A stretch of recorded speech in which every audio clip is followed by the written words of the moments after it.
I'm back. Nung bata-bata pa ako, of course, duman ako ng maraming struggles, no? Hindi ko alam paano i-equip or bigyan ng panlaban sa trials ang sarili ko.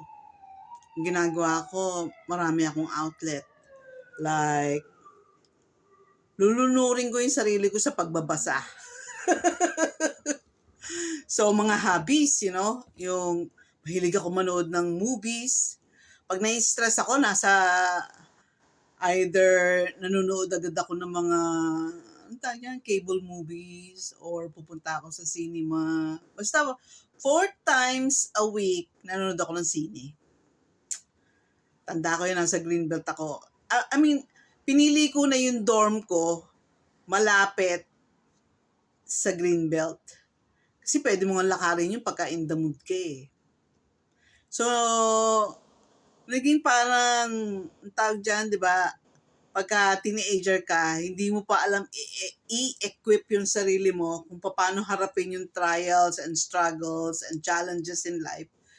So, I would always escape from it.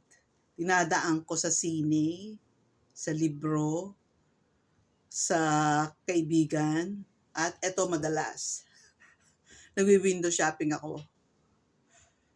Iikutin ko yung buong Makati Commercial Center.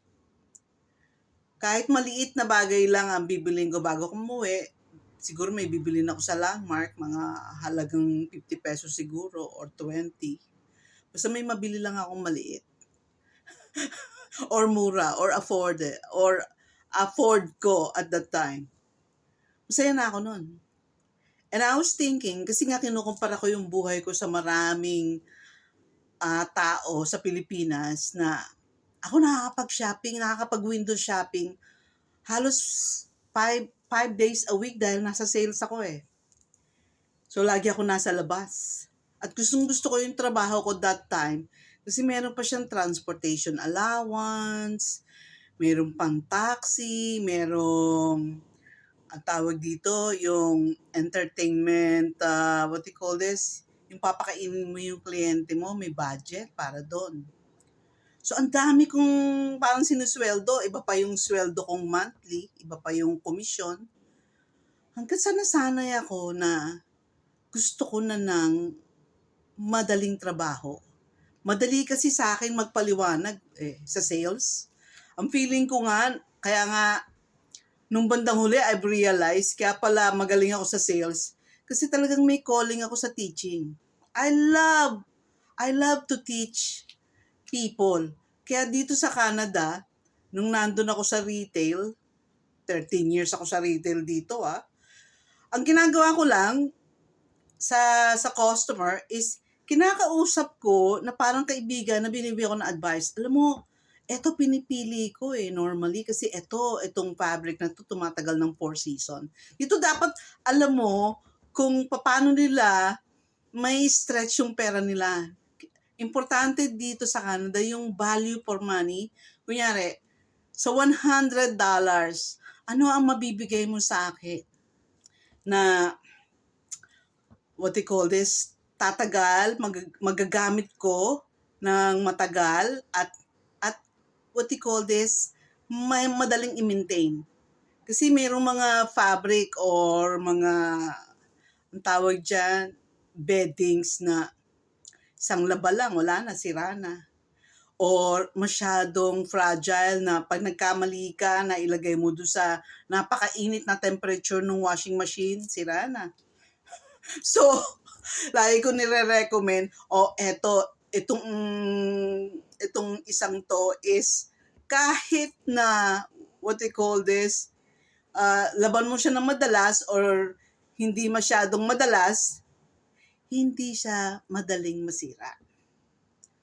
So, nagwo-work yon para sa akin na, wow, ang dali nga kung nasa sales ka kaysa maglinis ka ng toilet or maglinis ka ng bahay. Ayoko maglinis ng bahay.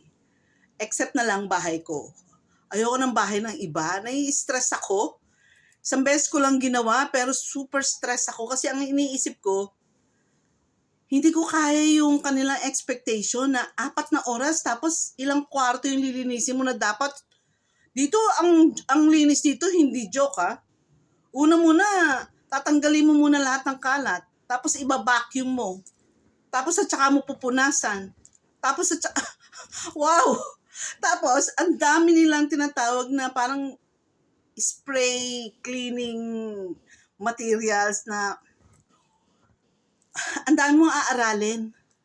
Hindi, katulad ng sabi ko nga sa inyo, in the past, nasira ko yung stainless fridge. Sabihin na hindi yung loob nasira ko yung kanyang outer covering kasi merong spray na pang stainless lang. Di ko alam na pagka ni-research mo pala, gumamit ka lang ng konting coconut virgin oil, tapos lagay mo sa rag mo, pwede na.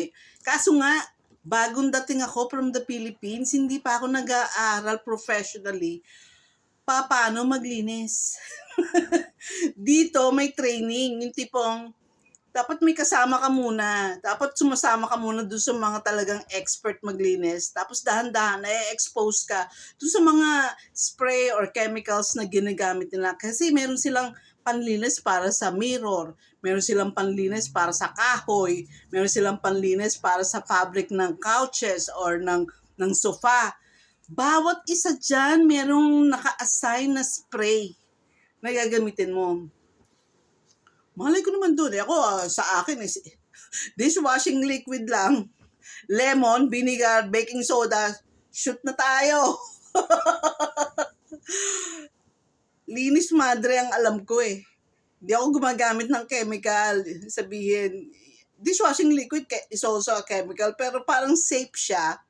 So gusto ko laging safe lang. Mga ganun lang. Okay. So, ano yung importanteng dapat malaman natin pagdating sa spirituality?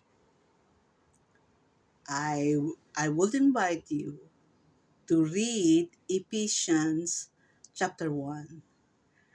Chapter 1, verse 13 to 14. Kasi itong verses na to,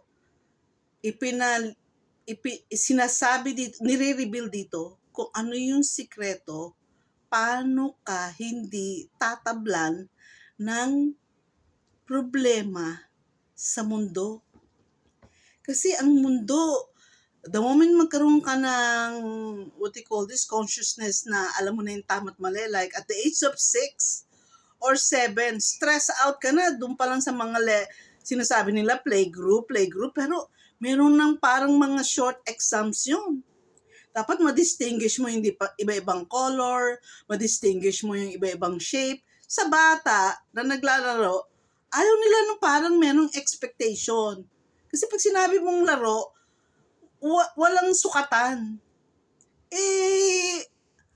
The moment magsimula na yung pagpasok mo sa school, meron ng sukatan doon eh. At ang masakit pa, pagka ikinumpare ka na, lahat ng hindi masyado magaling sa group 4. Alam ko hindi na ginagawa ngayon yan, pero during our time, lahat ng hindi masyado makakope sa lesson, lalagay sa group 4. Kasi isututor ng group 1 yun. Galing, ano?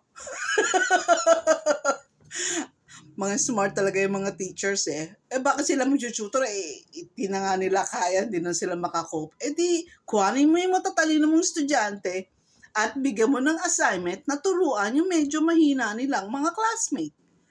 So going back to Ephesians 1, Ephesians chapter 1, verses 13. Itong verses na to sinasabi dyan na kung totoo yung repentance mo, yung pagtanggap mo kay Christ, yung talagang sinuko mo yung buhay mo sa Kanya, ang kapalit nun is bibigyan Kanya ng bagong nature. Bibigyan niya sa'yo si Holy Spirit. At si Holy Spirit ay nature niya. In short, bibigyan Kanya ng supernatural strength. Magkakaroon ka ng discernment. Hindi lang konsyensya meron ka. Ang discernment ay ay parang gift ng Holy Spirit na alam mo kung alin ang gusto ni God right at that time. Kung merong 7 choices, ang discernment ituturo sa'yo kung ano yung choice na gusto ni God para sa'yo. Kasi ang gusto ni God para sa'yo is something that is lasting, bibigyan ka ng true joy, at meron kang reward. Kung wala kang reward, meron kang comfort. Tindi, no? Pero God is a God of rewarder. Lahat ng gawin mo na you made a choice, na nagdesisyon ka, may regalo siya para dun eh. Meron siyang reward for that.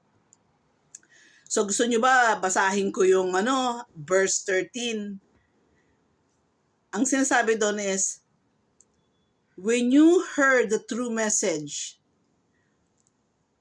pag narinig mo yung mensahe na dumating ang anak ng Diyos para bigyan ka ng bagong buhay sa pagsisisi mo, tatanggapin mo ang Holy Spirit. Kayo mismo basahin nyo para makita nyo yung intensity ng verse na to. Babaguhin ito buhay mo. Kasi sinasabi dito, magkakaroon ka ng bagong nature which is from the Holy Spirit. And that is enough to give you complete freedom. Dahil pag meron kang discernment, para kang cellphone na meron kang wifi. Kuha mo lahat ng signal. Magkakaroon ka ng peace dahil hindi ka malilito. Hindi ka magiging biktima ng mental health. Inuulit ko, the moment tanggapin mo yung mensahe ng salvation na nanggagaling kay Kristo, ay, darating sa iyo ang Holy Spirit. Yung manifestation na to is depende sa personality mo at sa will ni God. Merong kita agad yung pagbabago, merong dahan-dahan. Depende sa openness ng puso mo. Okay? I think mahaba na to at dito na muna tayo. God bless you guys.